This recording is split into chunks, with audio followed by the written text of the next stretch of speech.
The competitive 40K network presents Art of War. Art of War. Strategy and tactics. Discussions with the best players on the planet. Now your host, Nick Nanavati. Hey everyone, welcome back to another episode of the Art of War podcast. We are here with a top 4 finalist of the Las Vegas Open, Sam Pope. Sam, how are you doing? I'm doing all right, Nick. How are you doing? I am doing great. Thank you for asking. One of my favorite things in Warhammer is Tyranids, and Tyranids have not gotten the limelight in recent history. We've had Eldar, we've had Chaos Space Marines, now Necrons, but you know what? The Tyranids are here, and they're here in force. We have a Horde, Unending Swarm army of Tyranids coming out of nowhere, literally in the face of these chosen rhinos and these incarns to make top 4 of LVO, only to go down to our eventual winner, who we'll have on the show for you next week.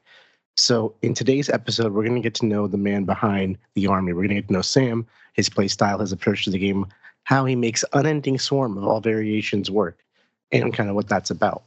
In part 2, that's going to be for our subscribers on our Patreon, AOW40k.com. They're going to get the good stuff. We're going to go through the actual games played, the tactics, the strategies, literally how Sam piloted his army to the top 4. So if you're interested in learning the game and becoming your best, definitely subscribe on AOW40k.com. All right, Sam, talk to me about yourself. How'd you get into Warhammer? Well, I was trying to think about it and prep for this, but I played when I was younger, when I was like 12 or 13 with my brother. My cousin got into the game, and I thought it was super cool. So I bought like 5, I think I bought the original Termagant kit back in 5th edition, 4th edition, and built that, and then soon after built a Blood Angels army. And my brother and I would like play and go to little tournaments together. But I was young. I still had the love for the game, but I was young, and so I just bought models that was cool for me. And when you're young and you don't have a lot of funding, the old adage of just buy what's cool, it turns out that makes it a little bit hard to play competitive 40K. So I'd go to these tournaments and I'd just bring whatever I had on hand. A Storm Raven with Mephiston inside, who turned invisible and ran around, and a Ball Predator here and some Death Company there. But yeah, it was a lot of fun. But I ended up, when I got a little bit older, I just kind of stopped playing, and I kind of left the hobby for a good while. And then about a year and a half ago, I was in Denver for a short while for a job, and I didn't really know anyone there, and I was like, I think I'm going to get back into Warhammer. My brother Noah has been playing this game for a long time, and I learned 9th edition with him once. We played a quick game, and it seems pretty fun. And maybe I'll get back into it. And it quickly hooked me. I was, working without, knowing a whole lot in Denver, and I just kind of spent all my time learning 40K. I played on Tabletop Simulator a lot, and I painted a bunch of models, and I, over the course of a couple of months, built up a 2,000 point Tyranids list and got right back into it. And then I've been, hitting, nose to the grindstone ever since. Going to a bunch of tournaments, playing a bunch of games. I've been back into it full tilt. And that's a pretty fast turnaround, going from coming back in the hobby to a year and a half ago, just deciding I'm going to get back into Warhammer, to I saw you in top 16 of Nova, was it maybe last August, and now you're top 4 of LVO. That's quite the trajectory. Where did that come from? I have always enjoyed, strategic gaming. I think that it's really fun to get as good as I can at it. And I play some long board games and stuff like that, and it's always been interesting to me. And so it felt very natural to come back to it. It was like, oh yeah, I get all this. This makes a lot of sense. And I just play a whole bunch of games on, TTS, and then I feel like I, have a general knack for at least certain play styles in the game, which works out pretty well when I need to jump right into tournaments. And I'm not going to say that I didn't lose, a good few games at the start, but I tried not to make the same mistakes twice, and that helped me get pretty good at it pretty fast. So I'm really curious about so many things here. Where I want to start, though, is your journey through TTS. Because coming into the scene a year and a half ago, there are established Discords and TTS things, but the good players are mostly playing each other. It's hard to just even know where to get started. It's very overwhelming. So how did you navigate the internet in terms of getting practice partners, then getting better quality practice partners, all the way up to practice partners leading you to LVO-worthy top 4 results? I mean, when I first was like, I'm going to get into 40K, I reached out to my buddy Braden, and I was like, Braden, do you want to get into, Warhammer with me? I knew that he was kind of into the same sort of things, but it was kind of a shot in the dark. But I was like, I kind of want a friend who I can get into this with at the same time. And he said, yeah, totally 100%, which is kind of a, nice. That's always like, fun. Yeah. Jumped right into it. And so we got into it together. We painted a bunch of models together and played online a bunch versus each other. And then, on the general Discords and stuff, I was throwing myself into different communities and online tournaments. And so, like, I played my friend Braden to get, like, familiar with the game. And then I played in these, like, online tournaments to get, better at the game. And then once I, moved back to the Northeast where I am now, back from Denver, I was pretty much ready with my full 2,000 point army to start some in-person tournaments. And I kind of hit the ground running because I was just like, I'm going to just go to a bunch of tournaments. And so it was like twice a month I would go to a local RTT and I would just play a whole bunch. And the Northeast has some solid players up there, and you play enough and you win enough games over the course of like getting better, you're going to run into these good players and you're going to learn how to play even better. And it's now I'm here, I guess. just the process of doing it. No, it's a humble way of getting better at this game. A lot of times you see the same names at the top of these conventions and these big, massive tournaments, and it's like, oh yeah, I know everybody in top 8, but I'll coming out of nowhere for a lot of people is you basically in this Tyranid army. So I think it's really cool to see that the journey is one that isn't like there's some secret insular group. It's really just hard work, and over the course of a year and a half, that is really exceptional. People who I know have been playing for 15, 20 years don't make top 4 of LVO. That's pretty awesome. I appreciate it. I think I attribute that to a lot of practice and a lot of luck, I think, sometimes. But I'm excited I got where I got. Well, that's what we're here to talk about. So let's talk about your play style, because you mentioned that was part of your exploration in this game. And honestly, your play style is one that does not appeal to a lot of people, but some people do love it. The Unending Swarm. Like, you got 200 bodies in this army, regenerating, coming back to life, moving multiple times. Like, how do you do that? When I got into 40K at 9th, you mentioned that Tyranids were not, haven't been good for a little bit. And at the end of 9th, or right before the end of 9th, Nids were insanely strong, and had a lot of movement tricks and things. But when I looked at the codex, the thing that stuck out to me was like, I got in right when it was Tyranid warrior spam. And so everyone was running these warriors with the, transhuman and like minuses to hit. And, it was just 5-up invul, 3 wounds, regenerating, feel no pain. It was impossible to kill him. You could run so many, but it didn't really appeal to me because it wasn't, it didn't feel interesting to play. And so I turned and I looked models. I originally was like, I want to play the spawning units. Like, I'm looking at the Turvagon who can, have a unit of 30 gaunts, and you can respawn like 15 of them a turn. You give them a 5-up invul, 5-up feel no pain. Like, you can buff up this unit a lot, and then you can spawn a bunch of spore mines. I was like, this is a lot of fun. And then not even a month later, after I like started getting into that and saying like, I think I want this to be my play style, like warrior spam got nerfed, and suddenly that was what you were doing. You were using spores and the Turvagon to like clear out areas of the board and stop movement and block people from getting through without taking a whole bunch of damage. And I had so much fun with that.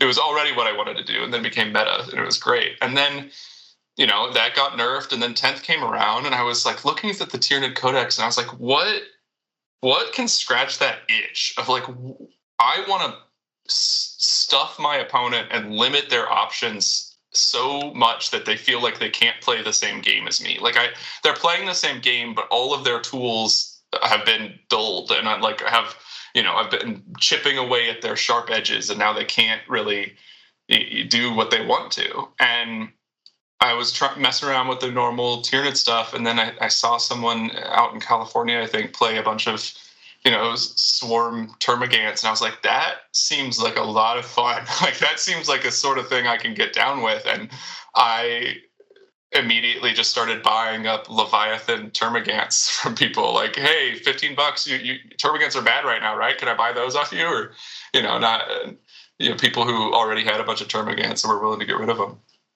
And so I quickly got a bunch of Termagants and then spent too many hours painting them, but maybe also at the same time not enough hours painting them, somewhere in the middle. There's no right answer. Yeah, it was tough, but suddenly I had this list, and I was taking it to small tournaments, and it was doing really well.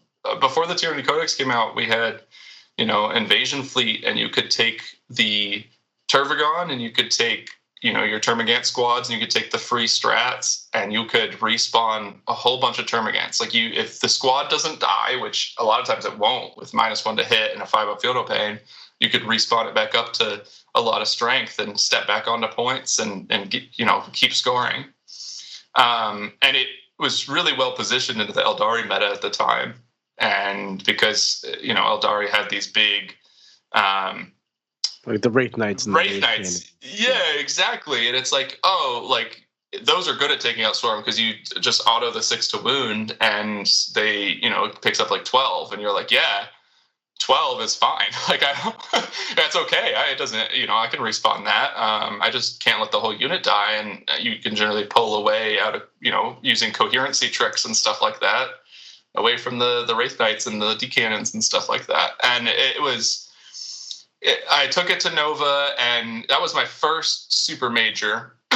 and that was before the Codex, right? That was the Index Tyranids that didn't support this play style as much. It did not, yeah. But I would say the list that I took would do not as well now, but it did really well there because of the meta at the time, because there weren't as many units that could pick up whole squads. That's not really what was being played. It was instead these like hyper efficient damage profiles that would do a good amount of damage into anything. Right, to a degree, you're playing a sense of stat check army, right? I'm sure there's a nuance to that, but like you have 200 bodies. If your opponent's bringing melta guns and las cannons, that's not going to help much. With Invasion Fleet, it definitely was that, but more than that, it was like, what do I do, right? Like you bring that to the table, and your opponent is immediately like, I'm stressed out of my mind. Like, what do I target? Do I target the support pieces? Do I just shoot down into these like endless horde? Like, how do I prioritize my units to make the most of it? And a lot of times they would make the wrong decisions, where they'd be like, I'm going to target the Hive Tyrant in the back who's giving out free Field Pains. And it's like, yeah, sure, do that. I'll score, another 15 on primary. Like it is hard to, in the moment, learn how to play against that list. And then once you do know how, a surprise factor, like you're oftentimes people's first game into this archetype, right? Yeah, I think there is a surprise factor. But the cool thing about the army is that you learn how you play it once and you think, oh, I should have done this. But then if you go back and you play it again and you play, suddenly you're like, oh, I'm going to play super aggressive this time. Well, if you play super aggressive, suddenly my army gets to push forward and surround you and like tag all your stuff and keep you like still because you moved up too far. So there's like, I think to play perfectly against the army, it takes a lot of tries. And even if you know all the theory behind it, it's not necessarily going to work out when you put it on the table.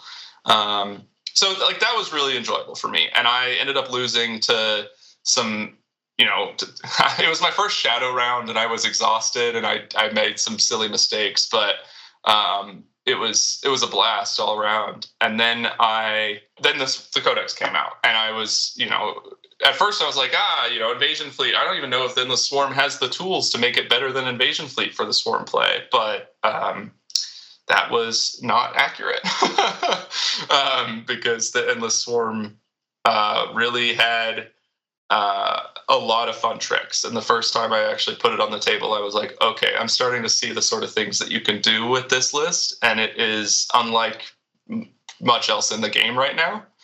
And you talked about Endless Swarm. What are some? This is a detachment for Tyranids that's obviously supporting the Horde style, but what are some like playbook strats and things you just take out of this detachment? Yeah, I mean, the basic thing that I've noticed right off the bat is that the detachment has really solid battle tactic stratagems. And so you like to pair it with a Hive Tyrant who could give you a lot of good value out of it. You know, you get the auto 6-inch advance, you get -1 to hit, you get sustained hits on 5s, and all of those are on a Hive Tyrant, which you get to do for free every turn. And so compare that with just generating 2 CP every round. You can respawn a whole unit into strat reserves, and then you can It's the endless. Right, hence the endless, and you can at the same time be using a bunch of free strats off your Hive Tyrant. And not only that, but their army detachment rule is basically blood surge, right? It lets you to move d6 inches whenever you're targeted and get into combat with people. How does that actually work? Yeah, essentially, when you are shot with a shooting attack, if the shooting attack kills a model, one of your swarm models, the unit gets to move d6 inches, and it has to go as close as possible towards the closest enemy unit. And what that means is that the closest model of mine to the closest enemy unit has to move directly towards it. But every other model gets to go pretty much wherever they want, because the unit has to end up as close as possible.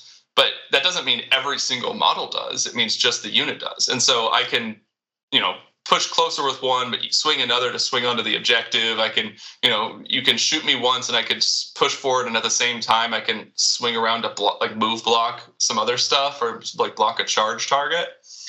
And I can do it multiple times a phase. You shoot me once, you kill 2, and you're like, all right, I'm good. But no. You have to, worry about that the whole phase. And it's not even just in the shooting phase, it's in Overwatch as well. So if I'm moving across the board and you Overwatch me, you have to be aware of the fact that that's going to give me even more movement. This all goes into the whole idea that your army is difficult to play against that very second time you're doing it, because there's so many factors. It's not just like there's a bunch of gaunts on a Hive Tyrant. What's your target priority? There's the gaunts are moving if you're targeting them, and not targeting them is the primary, and it can really get hairy. Is that the idea? That's the idea. The coolest thing about the list, in my opinion, is that I don't usually have to worry about statistics, in the sense that, like, Eldari still has to worry about you making your save, right? They can auto 6, they can auto, their advances and stuff, but they still have to worry about you making that save sometimes. You have a 4-up invul and they can't do a whole lot about it. But other than, death wounds, but, hear me out. With the swarm list, auto 6-inch advance means that I can move like pretty much wherever I want to go a lot of the times. And I don't really have to worry about killing a whole lot, because all I have to do is make sure that I have more OC on the objectives than you do. My resources are not my killing power or, my durability. My resources is my OC. Like, how often can I make sure that my objective control outnumbers yours anywhere on the board? And that is...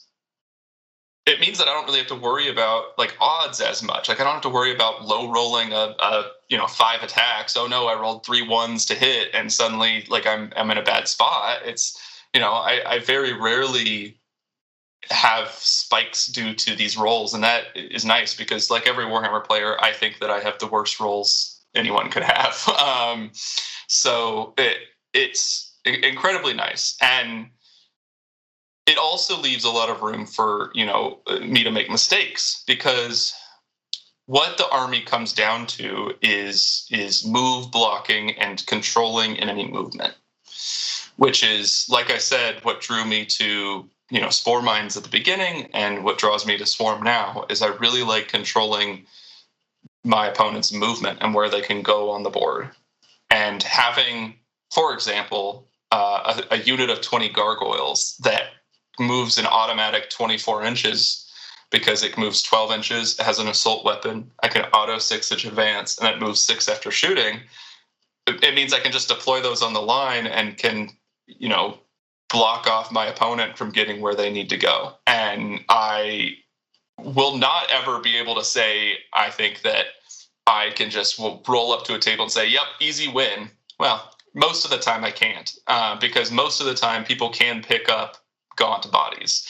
But that really leads me into my next question, right? So, like, you're really leaning into this, and it's all about controlling the movement. And, we say Warhammer's won and lost in the movement elements of the game. So being able to block that physically and to gum people up, that's an amazing approach to it. And it's very proactive.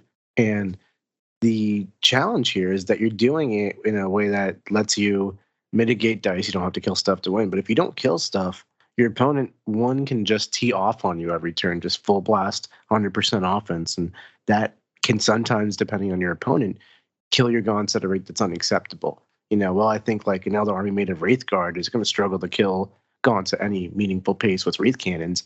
Some armies are like Orcs, they have like 100 attacks. They'll just punch you to death. Like, obviously the matchup plays a lot into the factor here. So we're going to obviously go through your games in part 2. And I'm so impressed that you were able to go 8-1 at this event. Like, that's really, it shows some consistency that I didn't think was there for this army. But how do you handle it when your opponent just has that offense and they can just destroy your gaunts at a rate that's ridiculous? I think that the key is understanding that I will say this over and over and over again, that my army is not a stat check army.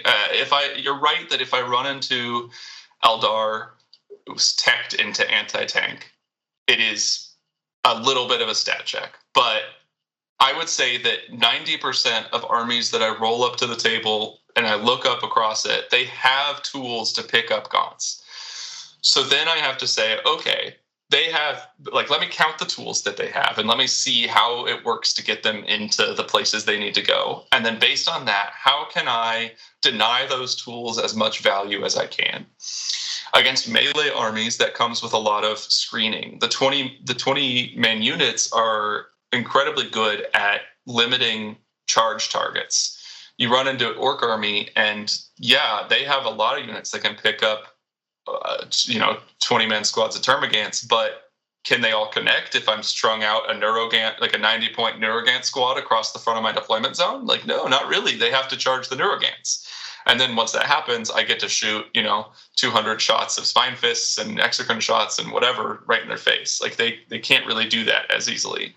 And so they have to really play careful, and I have to play careful, because if I accidentally let a unit get into my face in a place that I don't really want to, that unit will just die. And the other Endless Swarm player at LVO, nothing against them, but I think they went 1-4, and I think that's just, if it's a stat check army, you would theoretically run into, and I think they ran like 250 gaunts or something like that. Like, you would theoretically run into opponents that you're just going to instant win at, but it doesn't happen as much as you'd hope.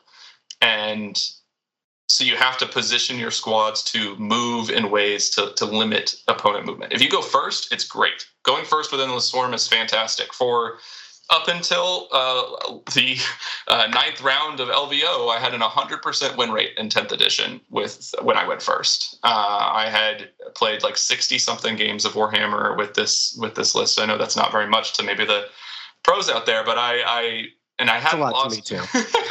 I hadn't lost one yet when I go first, because being able to gum up the board right off the bat, even if your opponent has fly on all of their stuff, they're not really going to be able to get everywhere they want to go. So, but then if you go second, you have to think to yourself, okay, now I need to score end of turn. And if I need to score end of turn, that means I need to play incredibly safe. Like, I need to sit with my squads and I need to hide them, or if they get shot, I need to pull out a line of sight of the other stuff. And then I'm going to wait and bide my time, limit opponent scoring by sending gargoyles in, a bunch of OC Hormagaunts to limit their scoring. They're not going to score very high.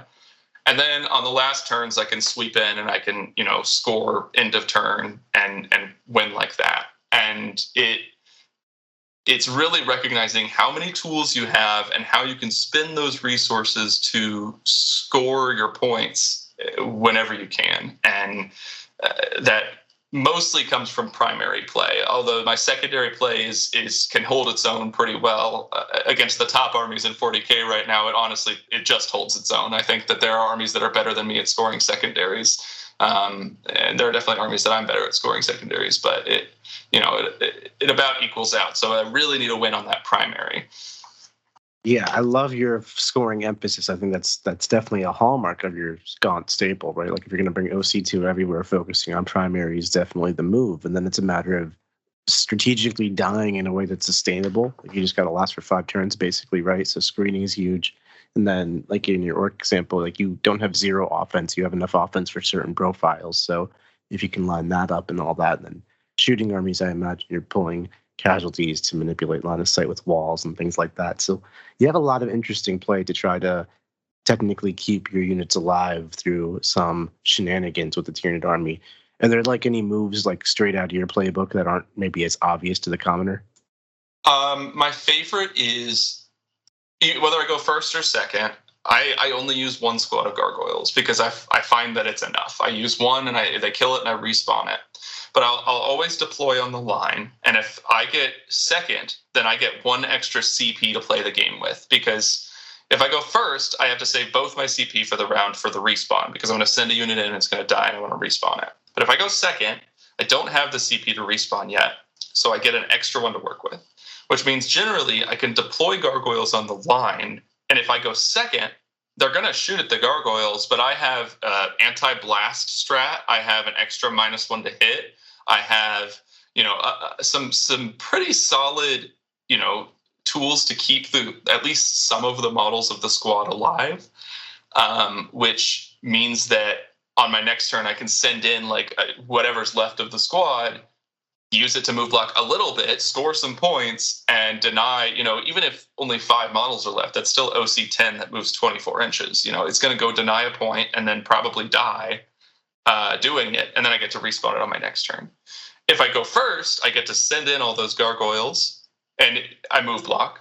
If I don't move block, if you'll fly or you can walk over me like knights or something like that, I can instead sit in a place where if you want to contest the game at all, like you want to step up and play like an objective-based game, which 40K is, you're going to have to step near my gargoyles. And if you're near my gargoyles, that means if you shoot anything at them and you don't kill them in 1 hit, they're going to tag everything they can. And I'm going to pull them in a bunch of different ways to make sure that everyone is tagged. And if it's a vehicle, it's especially exciting for me because I can push into a vehicle and I can push into like 5 different units. And then the vehicle looks down and says, well, I can shoot in combat. I'm going to shoot these gargoyles. And then I can pick up out of coherency because now that everything's tagged, I don't need to stay in coherency. I don't need to move anymore.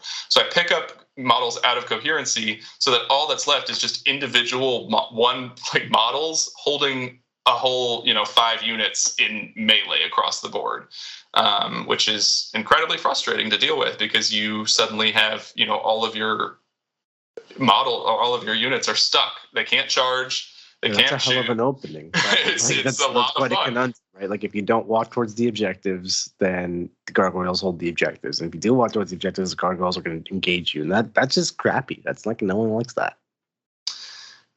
Yeah, I mean it's it's the move I got, and I really like don't regret using it at all because it's really enjoyable. It's really fun to do. So clearly your army's got a lot of technical minutia going on about it. And these plays are, that gargoyle one is a great opener. And I'm sure as the game develops and it becomes its own snowflake of a game, you look for abusing and using your movement shenanigans in all kinds of ways. That takes a lot of mental capacity and a lot of mental load. Just keeping all your options open, making sure your screening is spot on so the orcs don't get through the gaps or the enemy doesn't deep strike on you. Then there's the strategic elements of the game on a larger scale. And then there's moving 200 dudes. Like, let's just not beat around the bush about it. Warhammer, especially in LVO, is a chess clock-based timed format. How do you manage your time? And then, how do you manage your time while you're playing your opponent? And then how do you manage your time while you're playing your opponent for 9 rounds straight? That's craziness. Yeah, it is one of your resources, I guess is the way I'll say it. Time is a resource and is a currency that you spend when you do any action in the game. When I surge forward, I'm spending that resource. When I, shoot a squad, a termagant unit at some orcs, I'm spending that resource.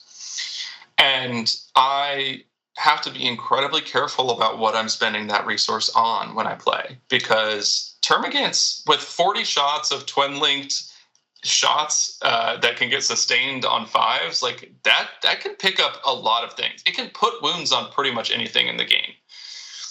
But it takes a while to shoot because you are rolling, 40 shots. You have to re-roll all the 1s if your exocrine shot at first, and then you rolled a wound and you're looking for 6s. You have to pick out all the other dice and re-roll them because it's twin-linked. And so it takes a long time to shoot them. And so a lot of times I'll be playing the game and I'll think to myself, like, I wish I could just do some damage here. Like, I wish I could just shoot some Termagants. But it's a time-based game and I can't do that. And I'm do you really make these kinds of decisions where you're like, I'm just not going to shoot this unit? And I don't mean like shooting the Termagants, the 2-up save Redemptor that you're not even going to really try to kill later on. Like, skip that shooting activation. But like, there are times when you are like, I would like damage, but I need this minute of my clock more. It's generally like, I will shoot something if I need it dead. That's how I think about it. And there are things on the board where it's like, hey, that is a unit of 5 knobs. 5 knobs can do a lot of damage. But I'm going to instead shoot an exocrine at them, take it down to like 3 knobs. Now, with 3 knobs, like, you're not going to pick up a 20-man squad. Like, you're not going to, it kind of ends up being less useful to my army. Could I shoot 20 Termagants and probably finish them off, or at least do a lot of damage? And then I don't have to deal with the threat at all? Yes, I could, but I'm not going to, because it doesn't actually end up impacting my scoring from here on out. And I'm going to focus on the movement side of the game and focus on shooting and attacking with the things that will actually have a big impact on what I can score moving forward. And it is funny sometimes where I'm like, yeah, I'm not going to shoot that, or I'm not going to waste my time with it. And my opponent's like, oh, okay. But then they realize on their next turn, like, wait, what do I do with this unit? It's kind of like stranded and not very powerful and like move blocked from getting on any of the objectives. I guess I don't do a whole lot with it. And I've saved time by doing that. And not only is it shooting, but it's also like surge moves, where I think it's tempting with this army to go, I'm going to just surge forward every single time I get shot. Every time I use the model, surge forward, because if I can get it like across the board, that's valuable. But sometimes you don't want to surge. You don't need to surge. If your unit is sitting on an objective and something is stepped on that's like OC1, and it's not that big a threat, or it's a vehicle or something like that, you don't really need to worry about it, especially if you're like behind cover. You don't need to surge forward to tag something that's out of cover if you're already pretty hidden.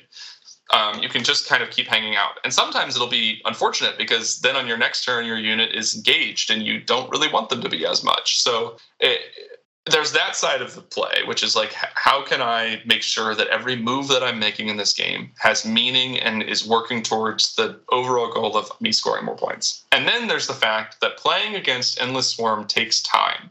It takes time because it is hard to decide where to go. It's hard to think about, like, how do I make sure I can get past these screens? How do I use my resources to make sure I'm getting the max value out of all of them?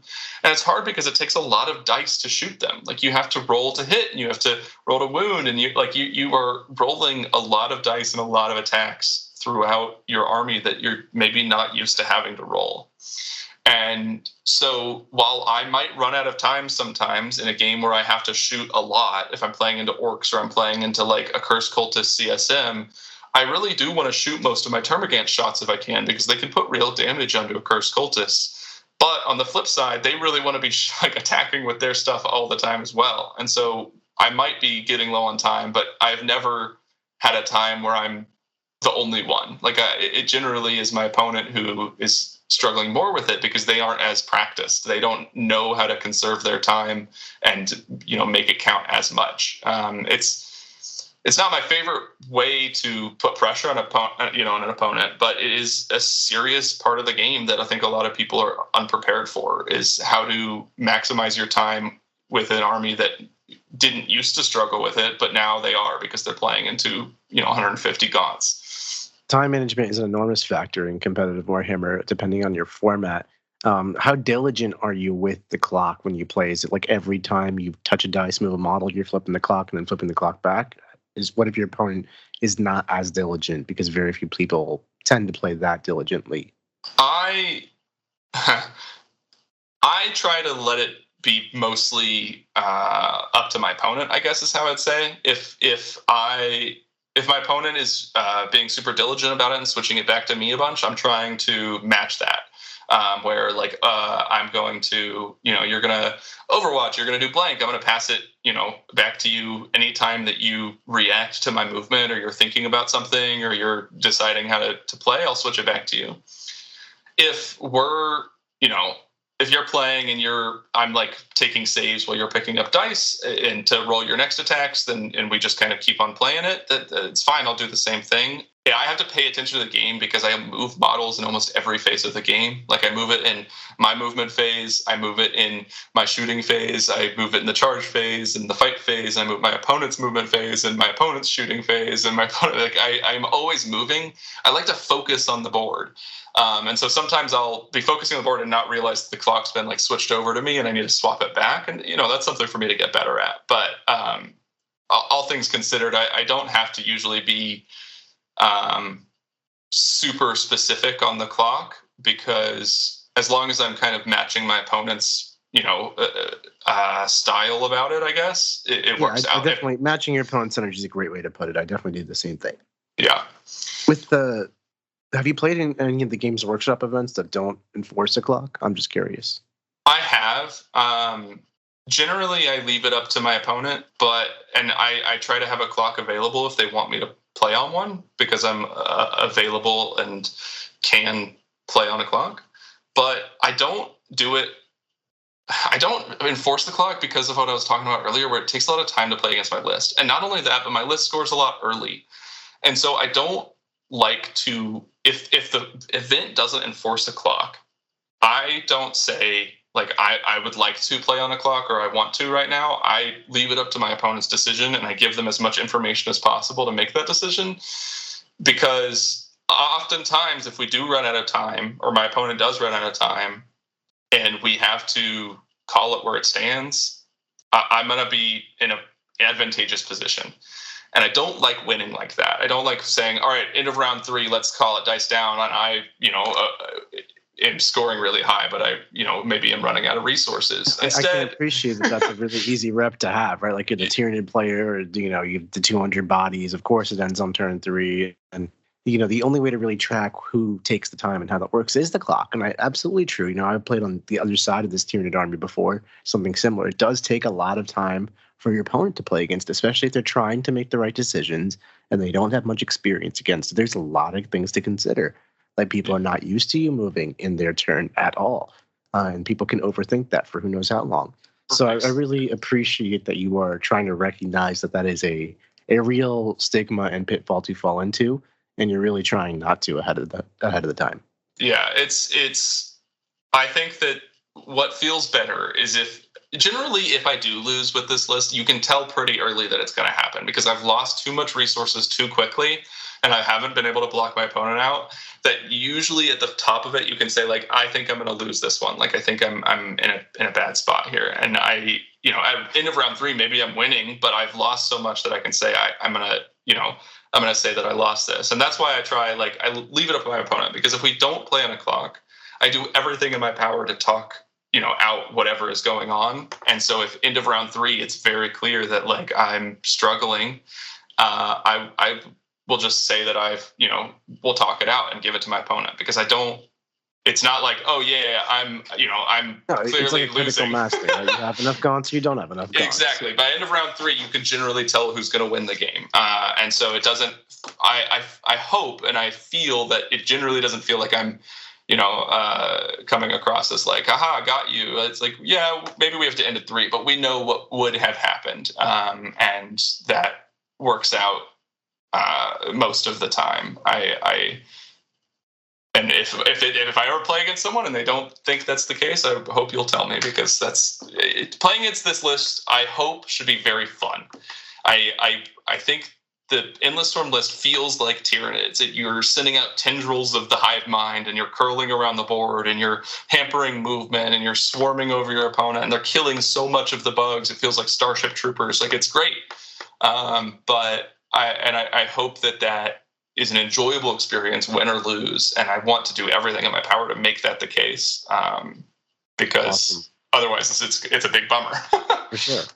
Well, Sam, I think we're at that time where we tell them about the list you actually took to LVO, this Endless Swarm that went all the way to the top 4.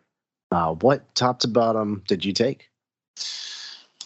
Certainly. So I took I started with the basis of a Hive Tyrant, and I take 80 Gaunts in my lists usually. I take 20 Gargoyles, and I take 20 Hormagaunts. From there, you can start to mess around with lists, Endless Swarm lists. I added in 22 Neurogaunts with a Neuro Tyrant attached. That works out pretty well because the Hive Tyrant can give the squad advance and shoot, and because the character is attached, normally Neurogaunts don't get to shoot, but the Neuro Tyrant's there, so they can do actions in advance, which is awesome. I have a Biovore, which is, you got to take the Biovore. And then I have 2 Neurolictors, a normal Lictor, I have the Death Leaper, and then I have 3 Venom Thropes for some good buffs on the back. I think this list is really solid, to be honest. I'm extremely happy with how it performed. I think the biggest question in it, honestly, the biggest question mark that I was coming into the event with was, do I run a Turvagon or not? I originally did it at a lot of the tournaments I went to. I played at Everwinter right before LVO, and I took a Turvagon to that tournament, and I went 5-0. But I couldn't help but think, like, man, I really wish I could fit 3 Exocrines. That's the last part of this list, is 3 Exocrines, because Exocrines are incredibly cheap and aren't crazy durable, but they deal a solid amount of damage to a profile that I think the list needs to be able to deal damage to. And like Terminators and things like that. Like Terminators, like Chosen, like Inceptors, like Aggressors. Because Exocrines are a bunch of Strength 8 AP 2 3 damage shots, right? AP3, yeah, and they're heavy and they're blast and they reroll 1s, and so it ends up being just a really efficient profile. And I just found myself continuously thinking, man, I wish I could run 3. Like, I could only fit 2 in with the Turvagon, but like if I go any less Gaunts, I start to like really falter at the end of games. So this is kind of the exact amount of Gaunts I like. I don't want to, take I don't want to drop my Hive Tyrant. I don't want to really drop my Neurolictors and stuff like that. Like, that's pretty useful. So I think I'm going to drop the Turvagon, which, the Turvagon gives respawning bodies. So it makes it a little bit harder to say, like, oh, I'm going to leave that Termagant squad alive on like 3 bodies, because you get to respawn D3+3. And it gives lethal hits, which makes your Termagants extremely durable. But I think that the things that is good into, the list already is pretty good into. And I would rather just have an Exocrine. And another thing on top of that, if it was just an Exocrine, I would go with the Turvagon. But I get a Lictor with it as well. And having the singular Lictor is, I think the Lictor is a completely underrated.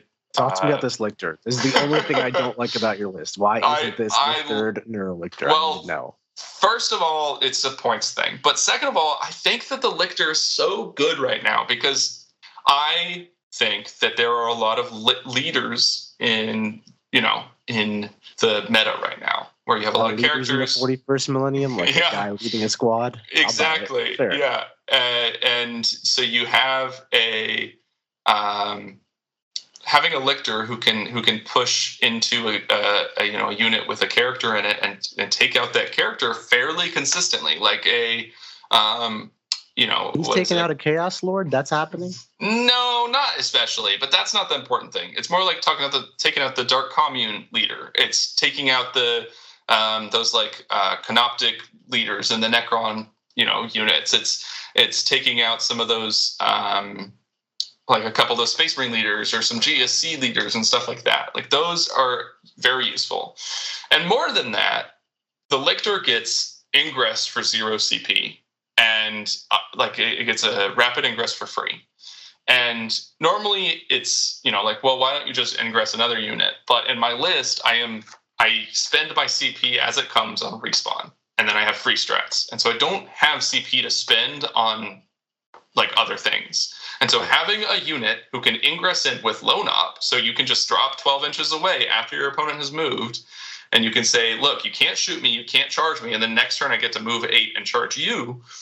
It is super. It was useful every single game. Like it is always a useful unit that gets to say, like, I am going to put pressure on places that you don't want pressure. I'm going to take out characters that are incredibly important, or I'm just going to wait, and then once you push forward, I'm going to drop onto your back objective, and I'm going to like charge your back objective and hold it for me. Like I kind of like it. I mean, definitely it fills a niche in your army. It's exactly the right number of points. That's always a plus. And it can also, like you said, rapiding is free when you can't afford that stratagem. I think that's a really good tool.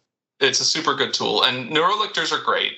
But I think in this list, more than 2 is not necessary, because really you want Neurolictors so that you can cover the whole board, or at least threat the whole board, so that when you call Shadow in the Warp, whoever fails it on the opponent's side, you can put a Neurolictor in range of. You can just make sure that no matter where, you have failed that test, if I want a unit dead, if the unit's a threat to me, I can put a Neurolictor near it within 12 inches, get +1 to wound against it, and put damage there. So you're not valuing the Neurolictor for just causing a battle shock in the start of your turns every turn, because that can just keep your objectives nice and safe from people trying to wrestle them back. You're not even valuing that part, really. It doesn't seem as important, just because it's not as consistent, because you're not taking on a -1. You have the Death Leaper, but the Death Leaper is going to die a lot of the times if he steps out. He only has a 6-inch bubble of the -1 leadership. So the Neurolictors are not as consistent if they're just doing the normal test. They're spread out, and if you put another one down, you don't really need that extra lone op body just to be a lone op in this list. Like, lone ops are nice for baiting people forward, but I already can do that with, like, my opponent's already trying as hard as they can to get forward. Like, I'm doing everything I can to keep them from coming forward. So I don't really need a lone op to like bait someone forward onto the point as necessary. Although having a singular lictor that I don't have to care about as much when I go into like World Eaters, and I can just deploy the lictor on the line to make it so that you can't scout as far, that's super useful as well. It all ends up being a rather useful tool in a list that didn't realize it needed it, I guess. I think it's super clear that you have played the gajillion games with Summary 60, I believe, and you know it down to the details. You know when not to shoot the Termagants, when to shoot the Termagants, when to take a solo lictor and rapid ingress it to kill a dark commune leader. What is that plan? This is the kind of stuff you get after games and games and games of playing an army, and that's the kind of repetition that allows you to play it so confidently through a 9-game, 10-game gruel stretch of LVO with the chess clock pressure, with all that stuff going on. And what I'm really interested in is continuing this conversation in part 2, which will be available for our patrons. That's where we're going to go through your actual games played at LVO and kind of the little deciding factors, the things you did to help you win them, where you put your models on the table, how you approached it, and kind of go through it step by step by step. So if you're interested in that, listeners, you can catch that on AOW40k.com. You'll get access to this episode, the other 200 plus episodes we have, and our Discord server. Sam, thank you so much for coming on. Thank you. It's been an absolute pleasure having you. All right, everybody, we'll catch you in the Patreon section. Like what you just listened to? Check out Art of War Down Under and Art of War Unbroken on the competitive 40K network. The Art of War 40K.com.